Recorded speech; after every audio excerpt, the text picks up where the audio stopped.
the second edition of my daily reflections. I'd like to start out with a moment of silence, followed by the serenity prayer. God, grant me the serenity to accept the things I cannot change, the courage to change the things I can, and the wisdom to know the difference. And I will read the promises. If we are painstaking about this phase of our development, we will be amazed before we are halfway through. We are going to know a new freedom and a new happiness. We will not regret the past, nor wish to shut the door on it. We will comprehend the word serenity, and we will know peace. No matter how far down the scale we have gone, we will see how our experience can benefit others. That feeling of uselessness and self-pity will disappear. We will lose interest in selfish things and gain interest in our fellows. Self-seeking will slip away. Our whole attitude and outlook upon life will change. Fear of people and of economic insecurity will leave us. We will intuitively know how to handle situations which used to baffle us. We will suddenly realize that God is doing for us what we could not do for ourselves. Are these extravagant promises? We think not. They are being fulfilled among us, sometimes quickly, sometimes slowly. They will always materialize if we work for them. And I'm going to start out by going to July 22nd. It was my friend's birthday today. I missed the actual meeting. But the good and the bad. My creator, I am now willing that you should have all of me, good and bad.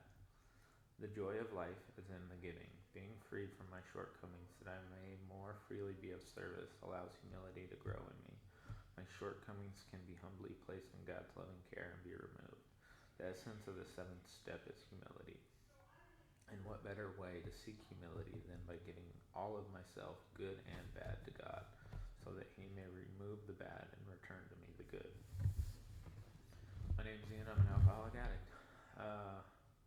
When I first got in the program, I had a lot of problems.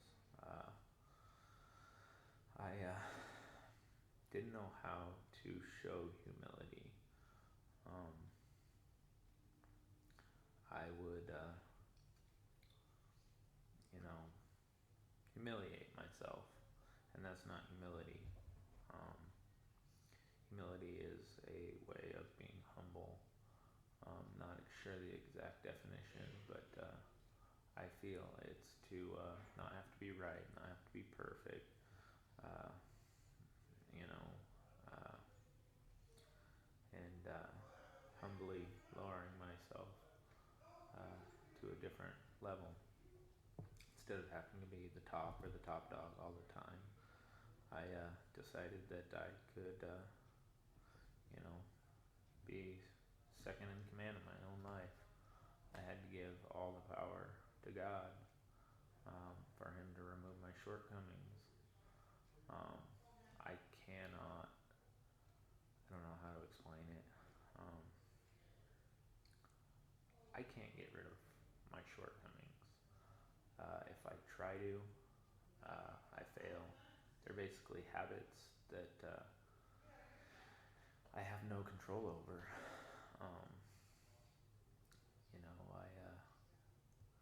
I give them to God, and slowly and surely, as I work throughout my life and change my thoughts and my behaviors, um, then my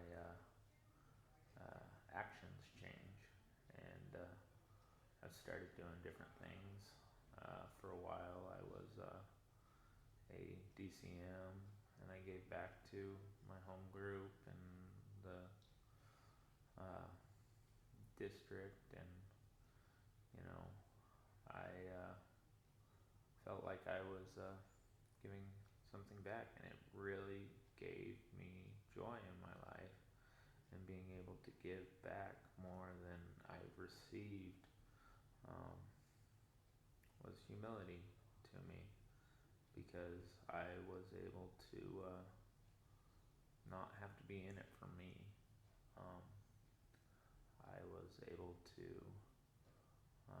take a look at myself. The last 6 months, I've had problems that I've been trying to deal with and trying to get back on a level playing ground, because I went into a dry drunk, and it was behavior the whole time and didn't know how to handle it because normally I'd go to a meeting or I'd, not just talking with my counselor wasn't enough. I needed to be in the rooms as much as I could, but I wasn't allowed to.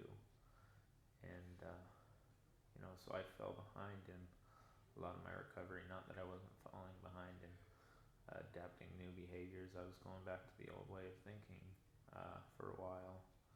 And just recently I had to show humility in order to grow. Because I started thinking without even realizing that I was going back to the old way. I still am teetering on the edge of it's your fault, it's not mine. And a lot of alcoholics don't understand that because they don't want to be wrong. And when I was able to admit that I was wrong, a little piece of me came back, and a little bit of my serenity came back. Because if I just leave it inside, it'll fester and grow and grow and grow and turn into a resentment, and I'll just, be upset all the time. And I don't want to do that. I want to be happy, joyous, and free, and be in God's loving care. I try to be of service as much as I can to the club because they give so much to me. I need to work on some of those aspects in other parts of my life, giving more than I receive, but I'm learning to do that in outer world experiences. And, honestly, right now I just pray that God removes my shortcomings and, helps me get back to a place where I can be happy with myself and be able to freely give to those around me so that people want to be around me, because in the past a lot of people didn't want to be around me. And I have friends now that look forward to seeing me, I think. I don't know if they do or not. I've got a crazy sometimes, and it's just who I am. But I get a kick out of them, and I think they get a kick out of me. I'm just thankful to be here. Thank you. My name's Ian. I'm an alcoholic, and thank you.